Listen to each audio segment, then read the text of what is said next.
Please subscribe. But aren't taxes just the cost of having a civilization?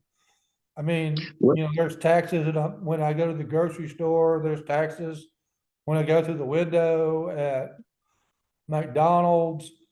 That there's a tax on the utility bills and that the state general fund gets a percent of everyone's utility bills. Is that really an issue that you think is going to play well with voters? It should, because when I go to McDonald's, I know I'm going to be taxed. If I go to Walmart, I know I'm going to be taxed. But when I'm paying my utility bill, I'm not expecting to be taxed. There are some other state agencies on this list where you got to say, okay, they probably knew that, like the Alabama Alcoholic Beverage Control Board. Well, if you go to an ABC store, you're expected to be taxed.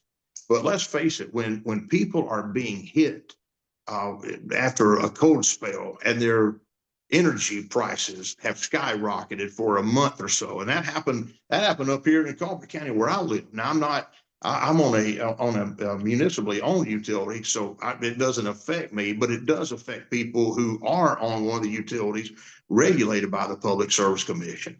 But there is an expectation in some aspects of our life and a knowledge that we are being taxed. But in this case, there is no knowledge of it because people don't know about it. And there certainly is not an expectation.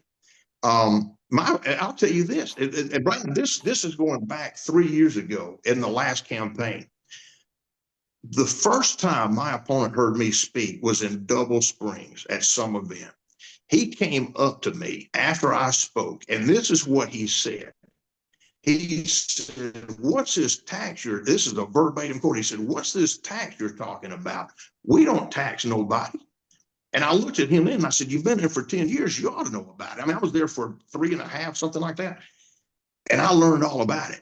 But even a commissioner who had been there for a decade did not know about this. And so I don't think the average ratepayer of the utility companies knows about that. And a lot of that, I want to follow up and keep going with that about what I just said about my opponent.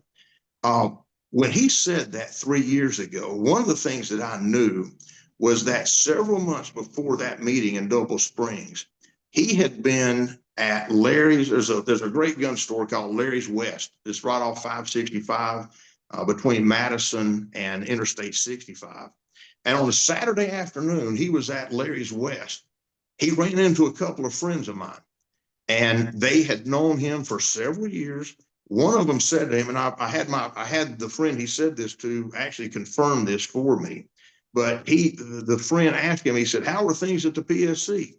And here's what my opponent said back. He said, this is, again, verbatim quote, there's nothing going on there. The PSC doesn't do anything. You got to be there and do your job. Can you imagine if Elon Musk had his questionnaire sent to state employees and state elected officials in Alabama and got back a response like this? Like, one of the questions is something like, what did you do last week at your agency? And an elected official replied, nothing goes on there. It doesn't do anything. Well, Elon Musk would say, if it were a federal employee, you're fired. That's what a state elected official who had been in office for 10 years said at that time. I'm not going to be laid up in Eva, Alabama on the couch watching The Price is Right once I'm elected. I'm going to be in Montgomery at the Public Service Commission doing the job that the people of this state elected me to do. I'm going to know about what goes on there. And when something is wrong, I'm going to work to fix it. Mr. Woodall, talking about the budget a while ago, you said you mentioned something about their annual reports. Does that factor in, and maybe Elon would like to have a go at this, their trips to like New Orleans and Salt Lake City and Miami, where they go to these junkets and sit on the beach for 3 days and go to a meeting and it's paid for by you, the taxpayer?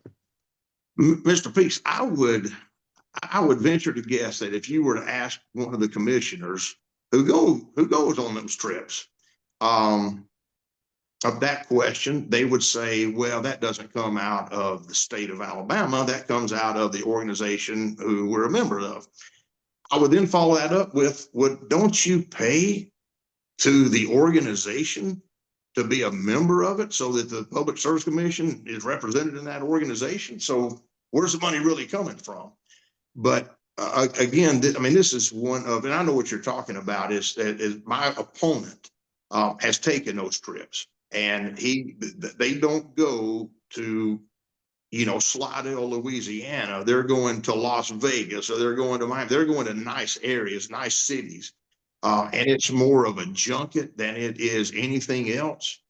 And again, I'm going to be somewhere in Alabama rather than, again, Las Vegas or Miami or wherever he's taken these nice trips at. But that just shows complete lack to me. The idea that you don't know what's going on at your agency, but you're willing to travel around the country and live it high on the hog for a while is just ridiculous. As I like to say, the only rhino we need in Montgomery is the one at the zoo.